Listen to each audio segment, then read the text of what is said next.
શ્રી ગણેશાય નમઃ. માતા સરસ્વતીને નમઃ. સત્સંગ સાગર યુટ્યુબ ચેનલમાં આપ સૌનું હાર્દિક સ્વાગત છે.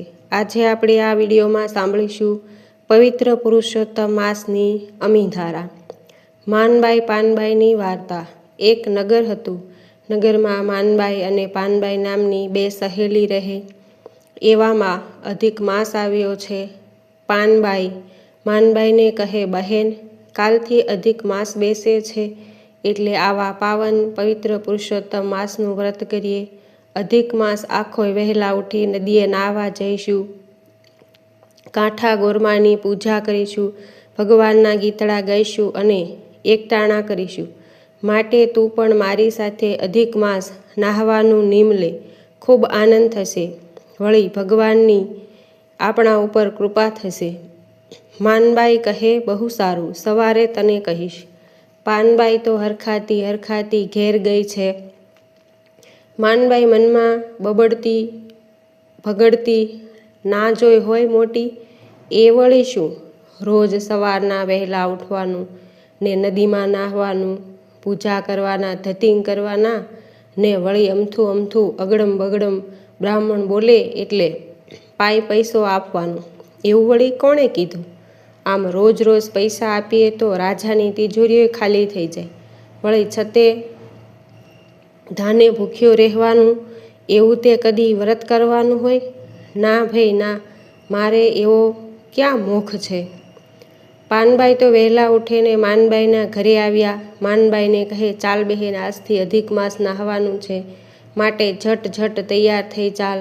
માનબાઈ કહે, ના રે મારી વહાલી બહેન, આમ રોજ વહેલા ઉઠી મારે કાંઈ નાહવું નથી. હું કાંઈ રૂપિયાવાળી થોડી છું કે રોજ પૈસાનું દાન કરું. પણ હા, એક કામ કર. મારા પતિએ આ માટલા ઘડ્યા છે, પણ કાચા છે. એનું રોજ બ્રાહ્મણોને મારા વતી દાન કરજે. પાનબાઈને ખૂબ દુઃખ થયું છે, પણ કંઈ કહે નહીં. ઘડાનું દાન પણ શ્રેષ્ઠ દાન ગણાય છે. એટલે એક ઘડો લઈ પાનબાઈ ચાલ્યા નદીએ. નાહવા સ્નાન કરી કાંઠા ગોરમાની પૂજા કરી છે. બ્રાહ્મણને દક્ષિણા આપી છે. પછી પાનબાઈએ આપેલો ઘડો પણ દક્ષિણા રૂપી આપ્યો છે. બ્રાહ્મણ ઘડો લઈ એક બાજુ મૂકવા જાય છે. ત્યાં જ ઘડો જરા ટકરાય છે અને ફૂટી જાય છે. ઘેર જઈ પાનબાઈ માનબાઈને કહે, નદીએ સ્નાન કરી તારો ઘડો બ્રાહ્મણને આપ્યો ને મૂકતા જ ફૂટી ગયો.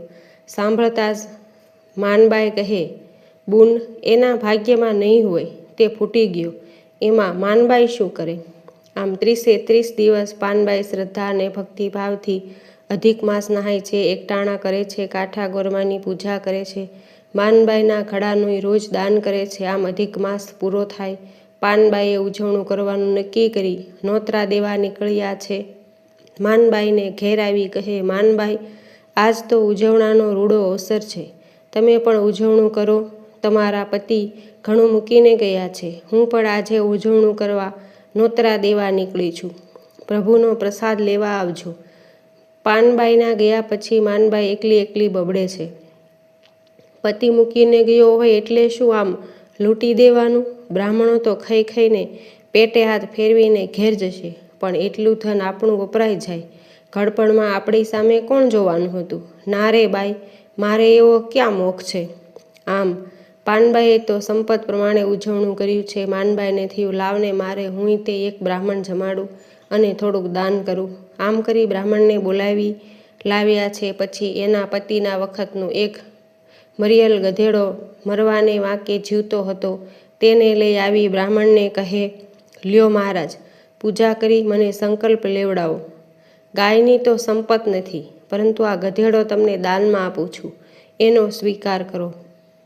બ્રાહ્મણ કહે, બહેન, ગધેડો દાનમાં? માનબાઈ કહે, ગધેડો તો ગધેડો, દાનમાં આપું છું ને. તમારે ક્યાં રૂપિયા ખર્ચવાના છે. બ્રાહ્મણ તો બિચારો સડક થઈ ગયો અને માનબાઈને દાનનો સંકલ્પ કરાવી ગધેડાના દાનનો સ્વીકાર કર્યો છે. ગધેડો લઈને પોતાના ઘર તરફ ચાલવા લાગ્યા. ભગવાનનું કરવું ને મડિયલ મરવાને વકે જીવતો ગધેડો રસ્તામાં મરી ગયો. બ્રાહ્મણને ઘણો અફસોસ થયો. ગધેડાની પાછળ 5 ઉપવાસ એકાદશીના કરી તેનું પુણ્ય ગધેડાને આપીશ એવો સંકલ્પ કરી બ્રાહ્મણ ઘરે ગયો. એવા સમયે ગોલોકમાં ભગવાન બેઠા છે. પટરાણીઓ સાથે કંઈક વાત કરી મરક મરક હસે છે. ત્યાં તો પેલો ગધેડો ગોલોકમાં આવી ગયો. બધાની નજર ગધેડા ઉપર ગઈ. કહે, અરે રે, આ ગધેડો ગોલોકમાં ક્યાંથી? કાઢો એને, ભગાડો અહીંથી. ભગવાન કહે, રહેવા દેજો, એ પુરુષોત્તમ માસના દાનમાં આવેલો છે, એટલે એનો ઉદ્ધાર કરવો પડશે. આમ ભગવાને ગધેડાને મોક્ષ આપ્યો છે. અહીં માનબાઈ મનમાં વિચારે છે, આખો મહિનો મેં ઘડાનું દાન કર્યું, ઉજવડામાં ગધેડાનું દાન કર્યું, તેથી ભગવાન ખુશ થઈ મને ચોક્કસ ફળ આપશે. આમ વિચાર કરતાં કરતાં માનબાઈ સૂઈ ગઈ છે. ત્યાં તેના ઘરમાં સપનામાં ભગવાન પુરુષોત્તમ રાય આવ્યા છે. કહેવા લાગ્યા, માનબાઈ, તે કાચા ઘડાઓનું દાન કર્યું ને ઉજવડામાં ગધેડાનું દાન કરી તે અધિક માસની હાંસી કરી મારો અપરાધ કર્યો છે, માટે તું પણ ગધેડી થઈશ. આમ કહી ભગવાન જતા રહ્યા. માનબાઈ ઝબકીને જાગી ગઈ, પરસેવે રેબઝેબ થઈ ગઈ. પસ્તાવાનો પાર નથી. હાય હાય કરવા લાગી,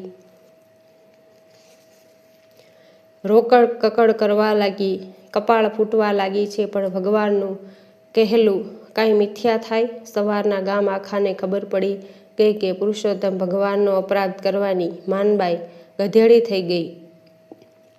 દાહ્યા માણસો કહેવા લાગ્યા, માણસનો માણસ અપરાધ કરે તે તો કદાચ માફ થાય, પણ આ તો દેવતાનો અપરાધ. દેવનો ક્રોધ ભોગવવો જ પડે. જેવું કરો તેવું ભરો, એ ભાવના ભૂલશો નહીં. આમ માનબાઈ ગધેડી થઈ જ્યાં ત્યાં હાડીએ હાડીએ થઈ મૃત્યુ પામી. અંતે તેનો નરકમાં વાસ થયો.